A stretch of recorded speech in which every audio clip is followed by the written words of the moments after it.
17 ਜੂਨ 1984 ਇਹ ਵੀ ਦਿਨ ਨਹੀਂ ਰਹਿਣਗੇ।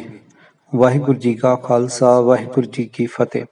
ਸ਼੍ਰੋਮਣੀ ਅਕਾਲੀ ਦਲ ਦੇ ਸੱਦੇ ਤੇ ਦੇਸ਼ ਭਰ ਦੇ ਸਿੱਖਾਂ ਨੇ ਸ੍ਰੀ ਦਰਬਾਰ ਸਾਹਿਬ ਵਿਖੇ ਸ਼ਹੀਦ ਸਿੰਘਾਂ ਦੀ ਯਾਦ ਵਿੱਚ ਅੱਜ ਅਰਦਾਸ ਦਿਵਸ ਮਨਾਇਆ ਹੈ। ਗੁਰਦੁਆਰਿਆਂ ਵਿੱਚ ਦੀਵਾਨ ਸਜੇ ਹਨ, ਸ਼ਹੀਦਾਂ ਨੂੰ ਸ਼ਰਧਾਂਜਲੀਆਂ ਭੇਟ ਕੀਤੀਆਂ ਗਈਆਂ ਹਨ। ਫੌਜੀ ਹਮਲੇ ਵਿਰੁੱਧ ਰੋਸ ਪ੍ਰਗਟ ਕਰਨ ਲਈ ਸਿੰਘਾਂ ਨੇ ਕਾਲੀਆਂ ਪਗੜੀਆਂ ਅਤੇ ਬੀਬੀਆਂ ਨੇ ਕਾਲੇ ਦੁਪੱਟੇ ਲਏ ਹਨ। ਸਿੰਘਾਂ ਨੇ ਆਪਣੇ ਘਰ ਅੱਜ ਚੁੱਲ੍ਹੇ ਵੀ ਨਹੀਂ ਬਾਲੇ। ਅੰਮ੍ਰਿਤਸਰ ਵਿੱਚ ਅੱਜ ਫਿਰ ਕਰਫਿਊ ਲਗਾ ਦਿੱਤਾ ਗਿਆ ਹੈ। ਕੇਵਲ 8 ਵਜੇ 3 ਘੰਟਿਆਂ ਦੀ ਢਿੱਲ ਦਿੱਤੀ ਗਈ। ਰਾਸ਼ਟਰਪਤੀ ਗਿਆਨੀ ਜੈਲ ਸਿੰਘ ਨੇ ਰੇਡੀਓ ਅਤੇ ਟੀਵੀ ਦੇ ਨੈੱਟਵਰਕ ਉੱਤੇ ਕੌਮ ਦੇ ਨਾਮ ਇੱਕ ਭਾਸ਼ਣ ਵਿੱਚ ਸ੍ਰੀ ਦਰਬਾਰ ਸਾਹਿਬ ਦੀ ਤਬਾਹੀ ਲਈ ਅੱਤਵਾਦੀਆਂ ਨੂੰ ਪੂਰੇ ਤੌਰ ਤੇ ਜ਼ਿੰਮੇਵਾਰ ਠਹਿਰਾਇਆ ਹੈ। ਉਹਨਾਂ ਕਿਹਾ ਕਿ ਕੰਪਲੈਕਸ ਗੈਰ ਸਮਾਜੀ ਅਤੇ ਦੇਸ਼ ਵਿਰੋਧੀ ਅਨਸਰਾਂ ਦਾ ਇੱਕ ਅੱਡਾ ਬਣ ਗਿਆ ਸੀ। ਗੁਰੂ ਸਾਹਿਬਾਨ ਦੀਆਂ ਸਿੱਖਿਆਵਾਂ ਅਤੇ ਗੁਰਬਾਣੀ ਦਾ ਹਵਾਲਾ ਦਿੰਦਿਆਂ ਉਹਨਾਂ ਕਿਹਾ ਕਿ ਸਿੱਖ ਧਰਮ ਨਿਰਦੋਸ਼ਾਂ ਅਤੇ ਨਿਹੱਥਿਆਂ ਨੂੰ ਮਾਰਨ ਦੀ ਆਗਿਆ ਨਹੀਂ ਦਿੰਦਾ, ਪਰ ਅੱਤਵਾਦੀਆਂ ਨੇ ਤਾਂ ਗਿਆਨੀ ਪ੍ਰਤਾਪ ਸਿੰਘ ਵਰਗੇ ਵਿਦਵਾਨ ਜੋ ਸ੍ਰੀ ਅਕਾਲ ਤਖਤ ਸਾਹਿਬ ਦੇ ਜਥੇਦਾਰ ਰਹੇ ਹਨ ਨੂੰ ਵੀ ਸ਼ਹੀਦ ਕਰ ਦਿੱਤਾ। ਗਿਆਨੀ ਜੀ ਨੇ ਕਿਹਾ ਕਿ ਜੇਕਰ ਅੱਤਵਾਦੀਆਂ ਨੂੰ ਸ੍ਰੀ ਦਰਬਾਰ ਸਾਹਿਬ ਅਤੇ ਸ੍ਰੀ ਅਕਾਲ ਤਖਤ ਸਾਹਿਬ ਦੀ ਪਵਿੱਤਰਤਾ ਲਈ ਜ਼ਰਾ ਵੀ ਸਤਿਕਾਰ ਹੁੰਦਾ ਤਾਂ ਉਹਨਾਂ ਨੂੰ ਫੌਜ ਅੱਗੇ ਆਤਮ ਸਮਰਪਣ ਕਰ ਦੇਣਾ ਚਾਹੀਦਾ ਸੀ ਜਾਂ ਕੰਪਲੈਕਸ ਤੋਂ ਬਾਹਰ ਆ ਕੇ ਲੜਦੇ। ਸਰਕਾਰ ਨੂੰ ਬਹੁਤ ਮਜਬੂਰ ਹੋ ਕੇ ਦੁਖੀ ਦਿਲ ਨਾਲ ਕੰਪਲੈਕਸ ਅੰਦਰ ਫੌਜ ਭੇਜਣੀ ਪਈ। ਕਈ ਦਿਨਾਂ ਤੋਂ ਗਿਆਨੀ ਜੀ ਵੱਲੋਂ ਅਸਤੀਫਾ ਦੇਣ ਦੀਆਂ ਅਫਵਾਹਾਂ ਸੁਣ ਰਹੇ ਸੀ, ਪਰ ਅੱਜ ਦੇ ਭਾਸ਼ਣ ਨੇ ਇਹਨਾਂ ਸਭ ਅਫਵਾਹਾਂ ਦੀ ਤਰਤੀਬ ਕਰ ਦਿੱਤੀ। ਮੈਂ ਅੱਜ ਅੰਮ੍ਰਿਤਸਰ ਤੋਂ ਚੱਲ ਕੇ ਪਠਾਨਕੋਟ ਲਾਗੇ ਨੂਰਪੁਰ ਰੋਡ ਤੇ ਜੰਡਵਾਲ ਵਿਖੇ ਆਪਣੀ ਪਤਨੀ ਨੂੰ ਮਿਲਣ ਲਈ ਆਇਆ ਹਾਂ। ਮੈਨੂੰ ਘੁੰਮਣ ਫਿਰਨ ਸਫ਼ਰ ਦਾ ਬੜਾ ਸ਼ੌਂਕ ਹੈ। ਕਸ਼ਮੀਰ ਤੋਂ ਲੈ ਕੇ ਕੰਨਿਆ ਕੁਮਾਰੀ ਤੱਕ ਕਈ ਵਾਰ ਘੁੰਮਿਆ ਹਾਂ, ਪਰ ਅੱਜ ਦਾ ਸਫ਼ਰ ਹਮੇਸ਼ਾ ਹੀ ਯਾਦ ਰਹੇਗਾ, ਜੋ ਅੰਗਰੇਜ਼ੀ ਦਾ ਸਫ਼ਰ ਬਣ ਕੇ ਰਹਿ ਗਿਆ ਹੈ। ਸਵੇਰੇ 7 ਵਜੇ ਬੱਸ ਅੱਡੇ ਤੇ ਪਹੁੰਚਿਆ। ਉੱਥੇ ਫੌਜ ਦੀ ਨਿਗਰਾਨੀ ਵਿੱਚ ਕੁਝ ਬੱਸਾਂ ਚੱਲ ਰਹੀਆਂ ਸਨ। ਪਠਾਨਕੋਟ ਲਈ ਲਗਭਗ 300-400 ਬੰਦਿਆਂ ਦੀ ਬਹੁਤ ਹੀ ਲੰਬੀ ਲਾਈਨ ਲੱਗੀ ਹੋਈ ਸੀ। ਮੈਂ ਲਾਈਨ ਦੇ ਪਿੱਛੇ ਖਲੋ ਗਿਆ। 1.5-2 ਘੰਟੇ ਪਿੱਛੋਂ ਟਿਕਟ ਲੈਣ ਦੀ ਵਾਰੀ ਆਈ। ਜਦੋਂ ਬੱਸ ਭਰ ਜਾਂਦੀ ਤਾਂ ਉਸ ਦੀ ਚੈਕਿੰਗ ਕਰਕੇ ਤੋਰ ਦਿੰਦੇ, ਜਾਂ 3-4 ਬੱਸਾਂ 2-2.5 ਘੰਟੇ ਪਿੱਛੋਂ ਫੌਜ ਦੀ ਨਿਗਰਾਨੀ ਵਿੱਚ ਤੁਰਦੀਆਂ। ਬੱਸ ਵਿੱਚ ਬੈਠਣ ਸਮੇਂ ਫੌਜ ਨੇ ਤਲਾਸ਼ੀ ਲਈ। ਅੱਡੇ ਤੋਂ ਚੱਲ ਕੇ ਮਹਿਤਾ ਚੌਂਕ ਸੜਕ ਦੇ ਮੋੜ ਤੇ ਫੌਜੀਆਂ ਨੇ ਸਾਰੀਆਂ ਸਵਾਰੀਆਂ ਨੂੰ ਉਤਾਰ ਲਿਆ ਤੇ ਸਭਨਾਂ ਦੀ ਅਤੇ ਸਾਰੇ ਸਮਾਨ ਦੀ ਤਲਾਸ਼ੀ ਲਈ। ਇੱਥੋਂ ਚੱਲ ਕੇ ਹਾਲੇ ਵੇਰਕਾ ਦੇ ਬਾਹਰ ਬਾਈਪਾਸ ਚੌਂਕ ਤੇ ਪਹੁੰਚੇ। ਉੱਥੇ ਫੌਜ ਅਤੇ CRP ਨੇ ਫਿਰ ਸਾਰੀਆਂ ਸਵਾਰੀਆਂ ਨੂੰ ਆਪਣੇ ਆਪਣੇ ਸਮਾਨ ਸਮੇਤ ਉਤਾਰ ਲਿਆ। ਇੱਕ ਬਜ਼ੁਰਗ ਪੜ੍ਹੇ ਲਿਖੇ ਸਰਦਾਰ ਨੇ ਕਿਹਾ, ਹੁਣੇ ਤਾਂ ਮਹਿਤਾ ਰੋਡ ਦੇ ਮੋੜ ਤੇ ਤਲਾਸ਼ੀ ਲਈ ਹੈ। CRP ਦਾ ਇੱਕ ਅਧਖੜ ਉਮਰ ਦਾ ਸੜਿਆ ਬਲਿਆ ਸਿਪਾਹੀ ਮੂੰਹ ਵਿੱਚ ਬੀੜੀ ਲਾਈ ਬੱਸ ਵਿੱਚ ਦਾਖਲ ਹੁੰਦਾ ਬੋਲਿਆ, ਜੇ ਤੋ ਅਬ ਐਸੇ ਹੀ ਚਲੇਗਾ ਸਾਰੀ ਉਮਰ ਜੂੰ ਹੀ ਹੋਤਾ ਰਹੇਗਾ। ਕੋਈ ਗੱਲ ਨਹੀਂ, ਸਰਦਾਰ ਜੀ ਧੀਰਜ ਨਾਲ ਬੋਲੇ, ਜੇ ਉਹ ਦਿਨ ਨਹੀਂ ਰਹੇ ਤਾਂ ਇਹ ਦਿਨ ਵੀ ਨਹੀਂ ਰਹਿਣਗੇ। ਵੇਰਕੇ ਤੋਂ ਚੱਲ ਕੇ ਫੌਜ ਦੀ ਅਗਲੀ ਚੈੱਕ ਪੋਸਟ ਕੱਥੂ ਨੰਗਲ ਲਾਗੇ ਸੜਕ ਉੱਤੇ ਸਥਿਤ ਇੱਕ ਸਕੂਲ ਵਿੱਚ ਸੀ। ਇੱਥੇ ਵੀ ਉਸੇ ਤਰ੍ਹਾਂ ਸਾਰੇ ਮੁਸਾਫਰਾਂ ਨੂੰ ਉਤਾਰ ਕੇ ਤਲਾਸ਼ੀ ਲਈ ਗਈ। ਮੁਸਾਫਰਾਂ ਵਿੱਚ ਬਹੁਤ ਬੰਦੇ ਹਿਮਾਚਲ ਦੇ ਸਨ, ਜੋ ਹਿਮਾਚਲ ਜਾ ਰਹੇ ਸਨ।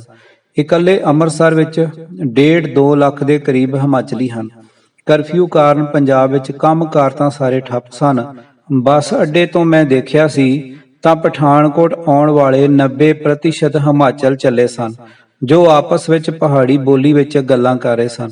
ਜਦ ਕਿਤੇ ਵੀ ਤਲਾਸ਼ੀ ਲਈ ਬੱਸ ਰੁਕਦੀ, ਇਹਨਾਂ ਨੂੰ ਬੀੜੀ ਸਿਗਰਟ ਪੀਣ ਦਾ ਸਮਾਂ ਮੌਕਾ ਮਿਲ ਜਾਂਦਾ। ਸਵਾਰੀਆਂ ਨੇ ਇੱਥੇ ਨਲਕੇ ਤੋਂ ਪਾਣੀ ਵੀ ਪੀਤਾ। ਅਗਲੀ ਚੈਕਿੰਗ ਤੇ ਤਲਾਸ਼ੀ ਬਟਾਲੇ ਦੇ ਬਾਰ-ਬਾਰ ਬਾਈਪਾਸ ਲਾਗੇ ਹੋਈ। ਗੁਰਦਾਸਪੁਰ ਦੇ ਸਾਰੇ ਜ਼ਿਲ੍ਹੇ ਵਿੱਚ ਕਰਫਿਊ ਲੱਗਾ ਹੋਇਆ ਸੀ, ਇਸ ਕਰਕੇ ਸਾਰੇ ਥਾਂ ਸੁੰਨਸਾਨ ਪਈ ਸੀ। ਧਾਰੀਵਾਲ ਤੋਂ ਥੋੜਾ ਜਿਹਾ ਪਿੱਛੇ ਉਦੋਵਾਲ ਲਾਗੇ ਬੱਸ ਦੇ ਇੱਕ ਪਹੀਏ ਵਿੱਚ ਪੰਚਰ ਹੋ ਗਿਆ। ਕੁਦਰਤੀ ਇਸ ਪਿੰਡ ਵਿੱਚ ਸੜਕ ਉੱਤੇ ਹੀ ਇੱਕ ਮਿਸਤਰੀ ਦੀ ਦੁਕਾਨ ਸੀ, ਪਰ ਉਹ ਪੰਚਰ ਨਾ ਲਾਵੇ, ਕਹਿੰਦਾ ਕਰਫਿਊ ਲੱਗਾ ਹੈ, ਫੌਜੀ ਤੰਗ ਕਰਦੇ ਹਨ। ਮੈਂ ਹੈਰਾਨ ਹੋਇਆ ਕਿ ਪਿੰਡਾਂ ਵਿੱਚ ਵੀ ਕਰਫਿਊ ਇਤਨੀ ਸਖਤੀ ਨਾਲ ਲਾਗੂ ਹੈ।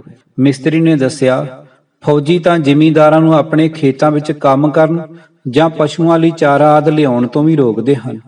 ਫੌਜੀ ਰਾਜ ਤਾਂ ਗੁਲਾਮੀ ਨਾਲੋਂ ਵੀ ਭੈੜਾ ਹੈ। ਇਸ ਨਾਲੋਂ ਤਾਂ ਅੰਗਰੇਜ਼ਾਂ ਦਾ ਰਾਜ 100 ਦਰਜੇ ਚੰਗਾ ਸੀ। ਮੈਂ ਸੋਚਦਾ ਰਿਹਾ ਕਿ ਪਾਕਿਸਤਾਨ ਵਿੱਚ ਤਾਂ 5-7 ਸਾਲਾਂ ਤੋਂ ਬਿਨਾਂ ਹਮੇਸ਼ਾ ਫੌਜੀ ਰਾਜ ਰਿਹਾ ਹੈ। ਬੰਗਲਾਦੇਸ਼ ਦਾ ਵੀ ਇਹੋ ਹਾਲ ਹੈ। ਉਹਨਾਂ ਲੋਕਾਂ ਦਾ ਕੀ ਹਾਲ ਹੋਵੇਗਾ? ਫਿਰ ਸੋਚਿਆ ਉਸ ਦੇਸ਼ ਵਿੱਚ ਲਗਭਗ ਸਾਰੀ ਵਸੋਂ ਇੱਕ ਫਿਰਕੇ ਦੀ ਹੈ, ਪਰ ਇੱਥੇ ਤਾਂ ਫੌਜ ਅੱਤਵਾਦੀਆਂ ਦੇ ਨਾਂ ਹੇਠ ਸਿੱਖਾਂ ਨੂੰ ਕੁਚਲਣ ਲਈ ਅਤੇ ਅਗਲੀਆਂ ਚੋਣਾਂ ਜਿੱਤਣ ਲਈ ਭੇਜੀ ਗਈ ਹੈ। ਬਟਾਲੇ ਤੋਂ ਚੱਲ ਕੇ ਫੌਜ ਨੇ ਧਾਰੀਵਾਲ ਗੁਰਦਾਸਪੁਰ ਸ਼ਹਿਰ ਵਿੱਚ ਦਾਖਲ ਹੋਣ ਸਮੇਂ ਡੇਰਾ ਬਾਬਾ ਨਾਨਕ ਸੜਕ ਦੇ ਮੋੜ ਤੇ ਪਨਵੜ, ਦੀਨਾਨਗਰ, ਝਾਕੋਲਾੜੀ ਅਤੇ ਸਰਨੇ ਤਲਾਸ਼ੀ ਲਈ। ਸਰਨੇ 2 ਟੈਂਕ ਖੜੇ ਸਨ, ਦੋਨੋਂ ਪਾਸੇ ਮੂੰਹ ਕੀਤੇ ਹੋਏ। ਇਹਨਾਂ ਦੇ ਵਿਚਕਾਰ ਬੱਸਾਂ ਦੇ ਰੋਕਣ ਲਈ ਤੰਗ ਜਿਹੀ ਥਾਂ ਬਣਾਈ ਹੋਈ ਸੀ।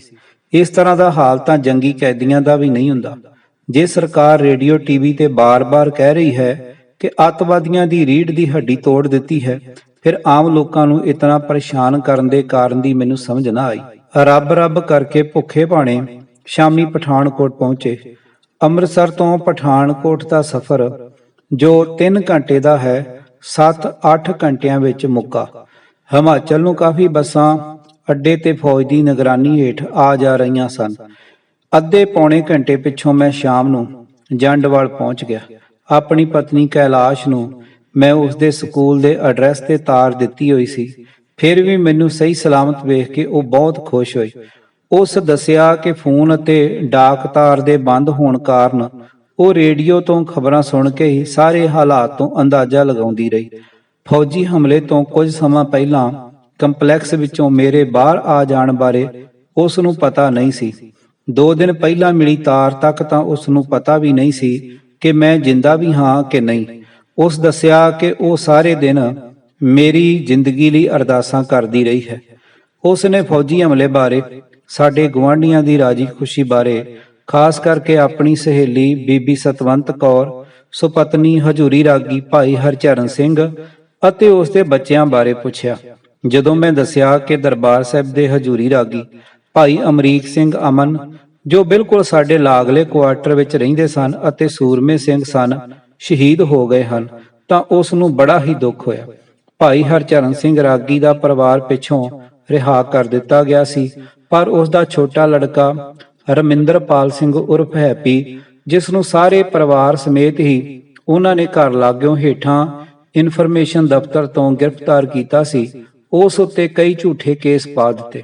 ਲਗਭਗ 5 ਸਾਲ ਉਹ ਜੋਧਪੁਰ ਜੇਲ੍ਹ ਵਿੱਚ ਉਹਨਾਂ 379 ਗੱਭਰੂਆਂ ਨਾਲ ਰਿਹਾ, ਜਿਨ੍ਹਾਂ ਤੇ ਸਰਕਾਰ ਵਿਰੁੱਧ ਜੰਗ ਲੜਨ ਦਾ ਮੁਕੱਦਮਾ ਚਲਾਇਆ ਸੀ। ਮੈਂ ਆਪਣੀ ਪਤਨੀ ਨੂੰ ਦੱਸਿਆ ਕਿ ਮੈਂ ਹੁਣ ਤੱਕ ਜੋ ਜਾਣਕਾਰੀ ਇਕੱਤਰ ਕੀਤੀ ਹੈ, ਉਸ ਅਨੁਸਾਰ ਸਾਰੇ ਗੁਆਂਢੀਆਂ ਸਮੇਤ ਸਾਡੇ ਘਰ ਦਾ ਵੀ ਸਾਰਾ ਸਮਾਨ ਫੌਜ ਨੇ ਲੁੱਟ ਲਿਆ ਹੈ। ਉਹ ਹੈਰਾਨ ਹੋ ਕੇ ਕਹਿਣ ਲੱਗੀ, ਇਹ ਕਿਵੇਂ ਹੋ ਸਕਦਾ ਹੈ? ਫੌਜੀ ਤਾਂ ਰਕਸ਼ਾ ਲਈ ਹੁੰਦੇ ਹਨ। ਕੁਝ ਦਿਨਾਂ ਪਿੱਛੋਂ ਜਦ ਉਸਨੇ ਖੁਦ ਆ ਕੇ ਘਰ ਦੀ ਹਾਲਤ ਵੇਖੀ ਤਾਂ ਉਸ ਨੂੰ ਯਕੀਨ ਆਇਆ ਕਿ ਫੌਜ ਇਸ ਤਰ੍ਹਾਂ ਨਾਦਰਸ਼ਾਹੀ ਲੁੱਟਮਾਰ ਵੀ ਕਰ ਸਕਦੀ ਹੈ।